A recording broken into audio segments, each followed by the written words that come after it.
What is up? Will here with Red Enthusiast, my YouTube channel about Porsche ownership, and I am about to be the answer to all of your prayers. I'm going to give you the magic bullet if you are somebody who's trying to decide whether to buy a 993 911 or a 3.2 Carrera. So I get many messages from people who ask me to tell them which of these generations they should buy for their first air-cooled Porsche. I don't really know the answer to that because, you know, we all have different desires and objectives for ownership and all that. But in today's video, I will give you some general commentary on each of these generations. I'll give you the pluses and minuses.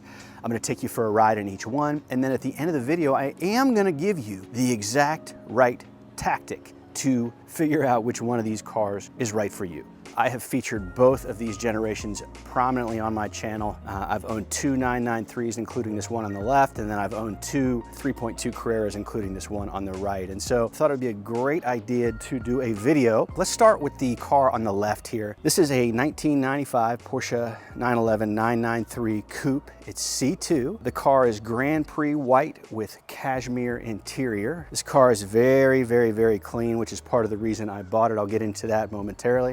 And then this 86 3.2 is meteor gray metallic, and it has burgundy interior. So both of these cars are very clean.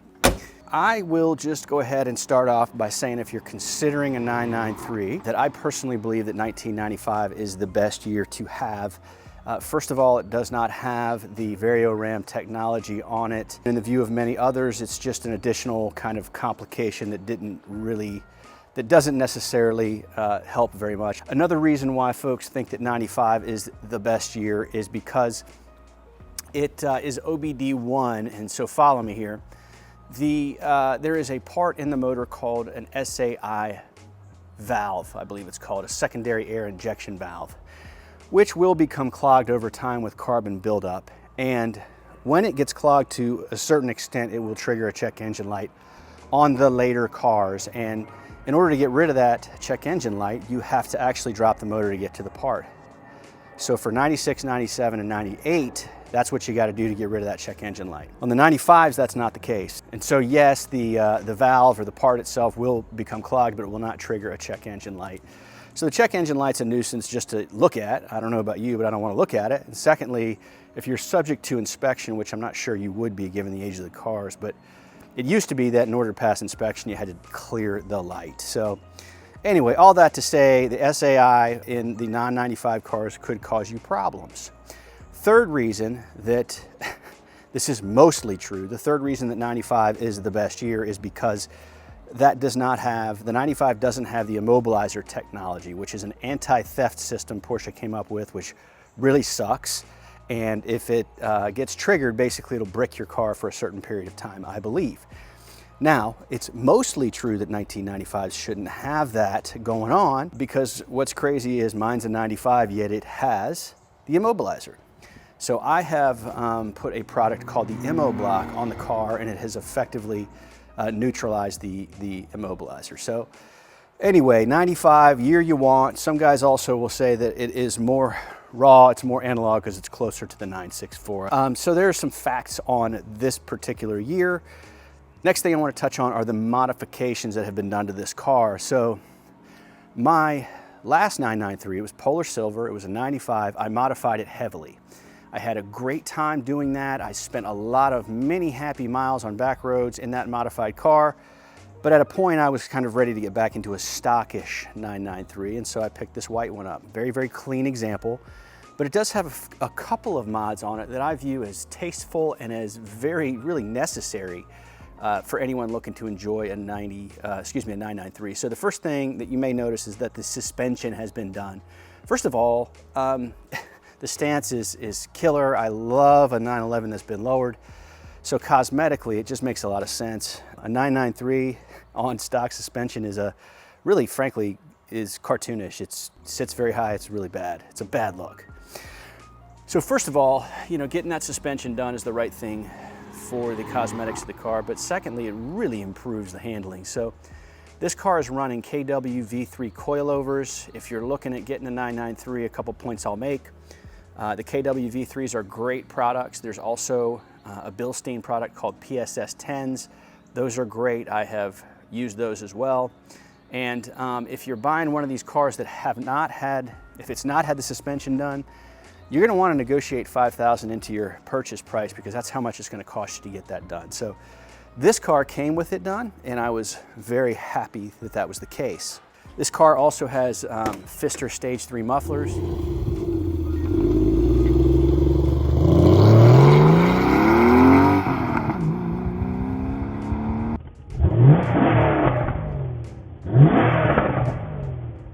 Love the tone, love the sound, but not really any interior mods.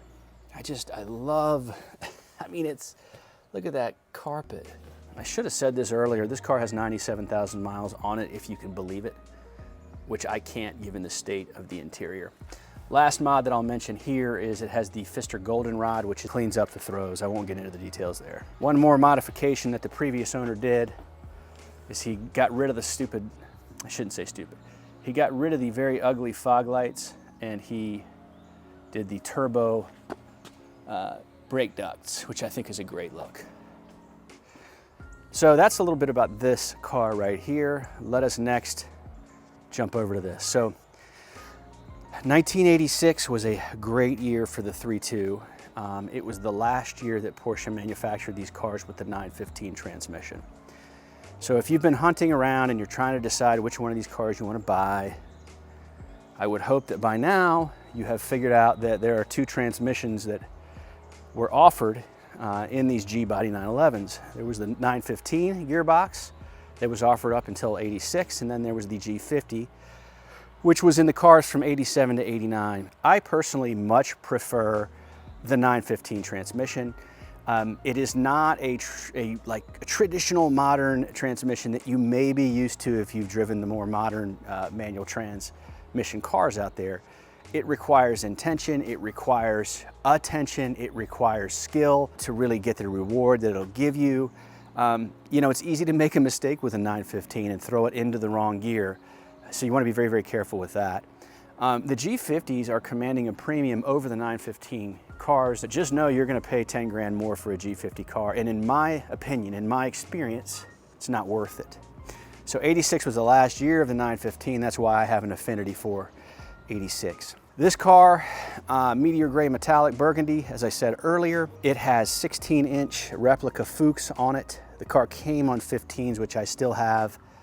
They are hanging up in the garage. There's garage art up there. But the tires that are available on those 15s are awful. And so I wanted to get something a little stickier, so I put these 16s on. I think the 16s accomplish a couple of things. First of all, much better look. Secondly, you can get better tires. So those wheels and tires, coupled with a lower suspension, give this car a wonderful cosmetic look, and at the same time, it makes the car feel a lot more planted on road. So that's the mod done to this car, and that's something that I would say any 3.2 you're looking at, you're gonna wanna deal with the suspension. Another very, very clean interior.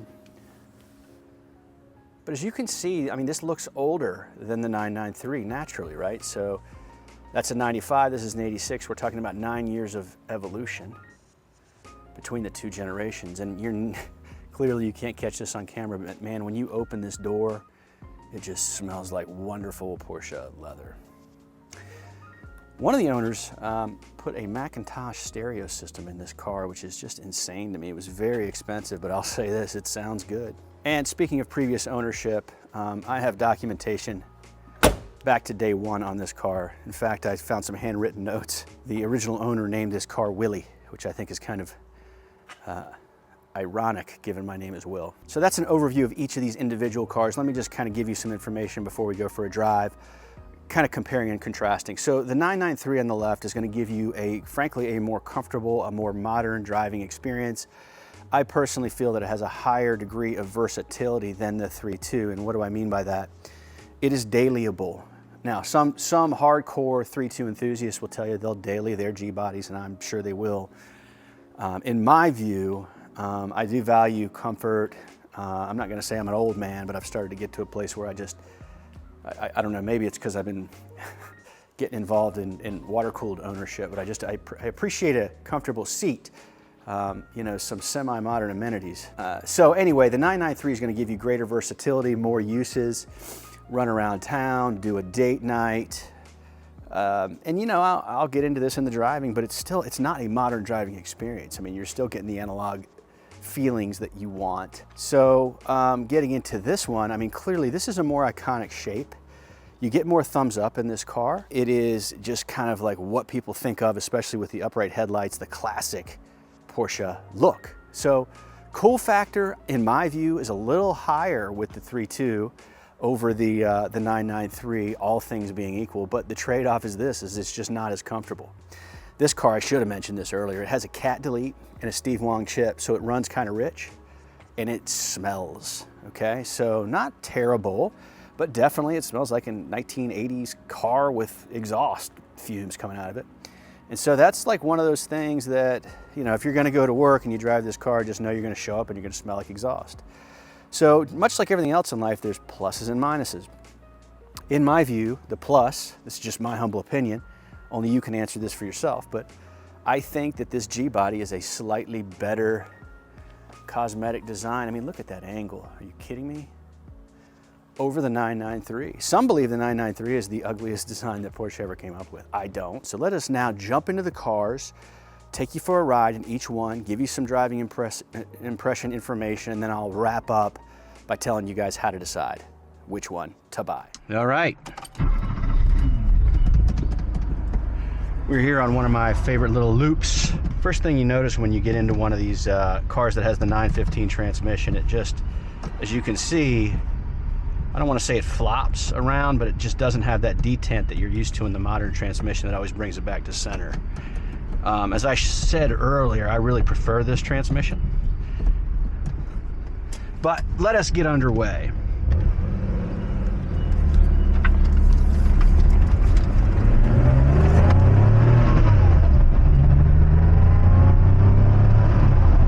I'm going to shut this window, cut down on wind noise.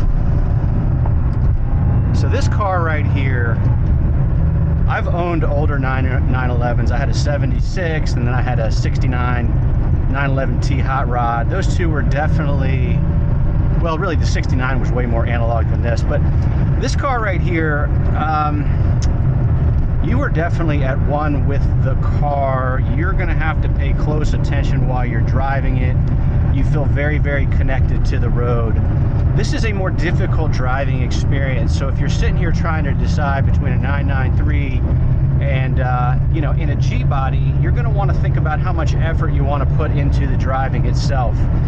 If you were looking for an air-cooled Porsche that maybe you can, you know, take out on date night or run around in town, like I know there are guys out there that'll do that in their G-bodies, like they'll use them anytime they want, but the 993 is gonna offer some level of comfort, some modern amenities. You know, guys like it because it has air conditioning. Of course, this car right here has a beefed up air conditioner in it. I don't use AC in any air-cooled cars I drive. So that's one thing you're going to want to think about is, you know, how much effort do you want to put into your drive? This is a great backroads ripper. This is a great car to take to rallies. A lot of guys will mod these things all sorts of ways cosmetically. Rev matching is a must in this car here. It's just one of these driving a slow car fast kind of thing. I'm gonna turn around right here because I don't want to get behind this guy. I'll give you a little red line action next. Oh. Yeah, I mean, see, so like there's no power steering, so you're gonna have to muscle it.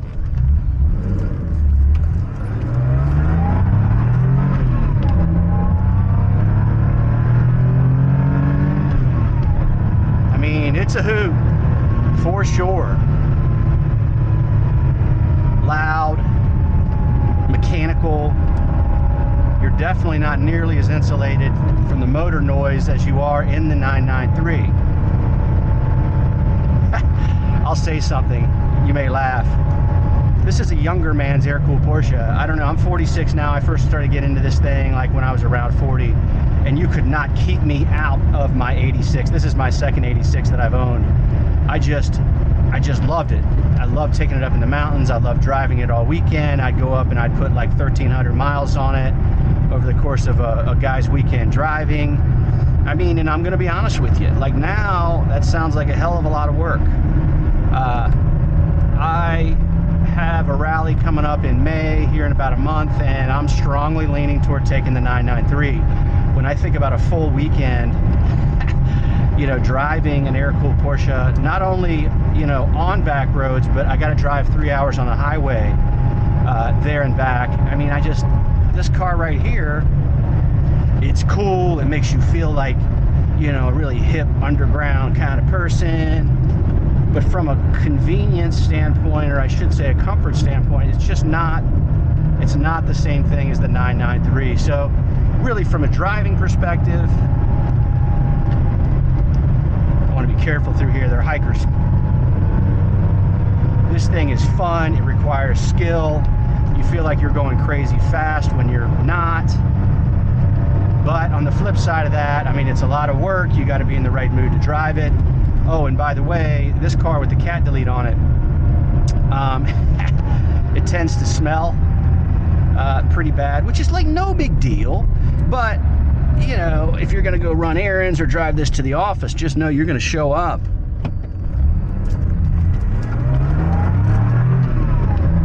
Smelling like exhaust.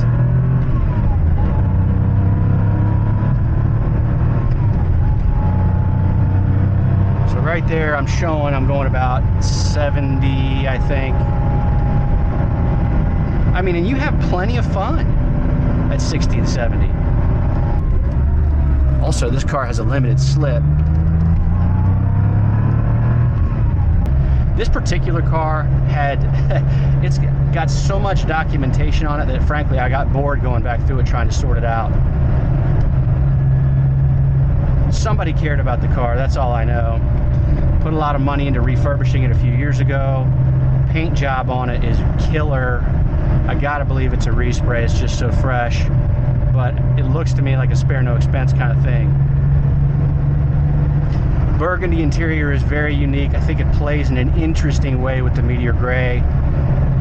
It's, you know, when you're standing outside the car and you catch glimpses of the interior through the windows, it's almost like the interior makes the car look purple. Let me now jump in the 993 and take you along for the ride. Okay, in the 993, as you can probably see here, it feels more modern, if you could apply the term modern to an air-cooled Porsche.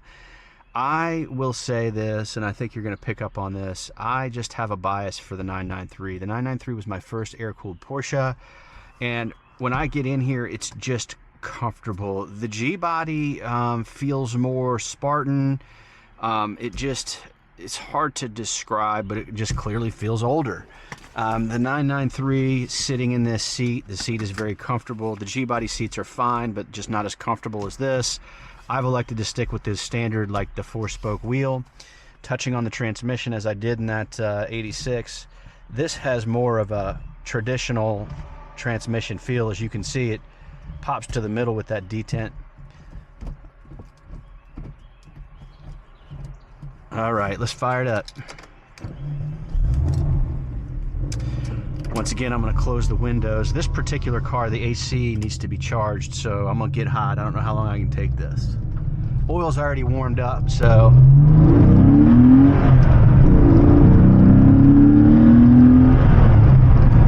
Definitely mechanical, definitely analog. Feels a lot more sure-footed. It's running that KW V3 setup. You know, it just feels more sure-footed. I have noticed, and I've run a number of different wheel options on the 993, I've noticed that these factory correct Cup 2s seem to be the most sure-footed. This car, this particular example with 97,000 miles on it, like this motor, it pulls hard. No history of a rebuild. I don't think it needs it. It doesn't smoke, totally fine. I have put so many miles in seat time in a 993 between my Polar Silver car and this one, and it's just very, very comfortable. I drove this car from North Carolina to Florida and back, went down to Amelia Island, not this particular car, I'm sorry, but the 993. and I could have just kept rolling. It's loud. You get that wonderful like motor sound right behind you, but it doesn't sound as, this is not a term, but as geary as the 86 does. You just hear a lot of whine, and that's fine, like if you like that, for sure. I've just found that, you know, for me and my needs and the fact that I'm gravitating toward more water-cooled Porsches, that the 993 really scratches the air-cooled itch for me. Love this traditional gauge setup.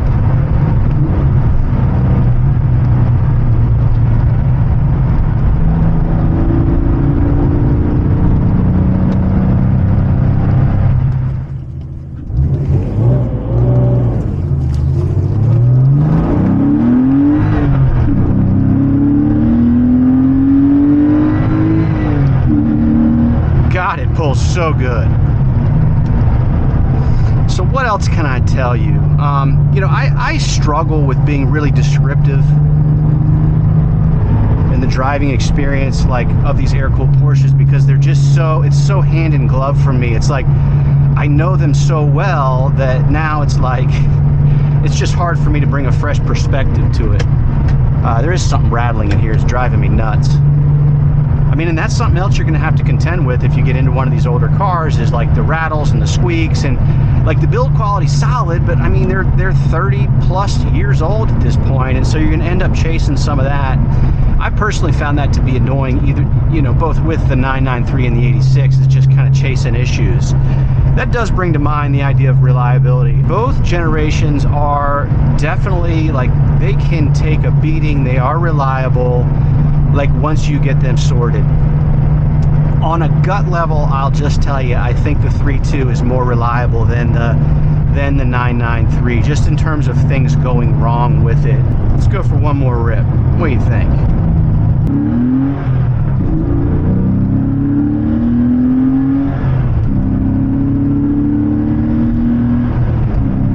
So back to reliability. I have personally found that the 86, or excuse me, the 3.2 platform is more reliable than the 993.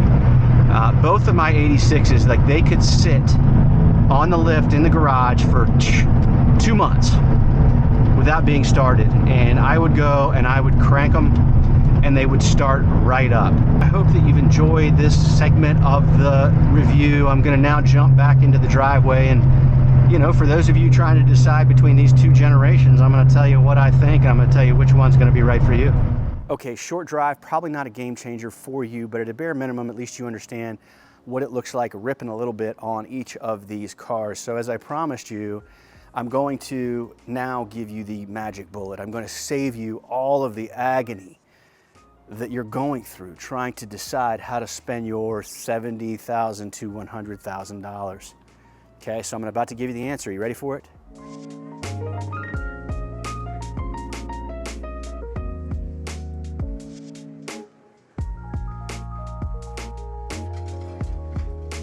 I think what you ought to do is go to a PCA meet. Do what you can. Reach out to people on social media in your area. Ask around. Find somebody who owns a 3.2 Carrera. Hang around the car. Ask them to take you for a ride. Go find somebody that owns a 993, hang around the car. Like, here's the deal. You might even be able to score a test drive, but if you cannot, at least spend some time around the cars. Too many people buy, okay, their first air-cooled Porsche based on hype that they see online, and then they get pissed because there's an idea of owning air-cooled, and then there's the reality of it. So I'm telling you, here's the answer. Go do your research in 3D. Do not do it just online based on sexy Instagram pictures. If you haven't subscribed to my channel, please do. I will bring you Porsche content regularly. Hope you've gotten something out of this. I look forward to seeing you next time.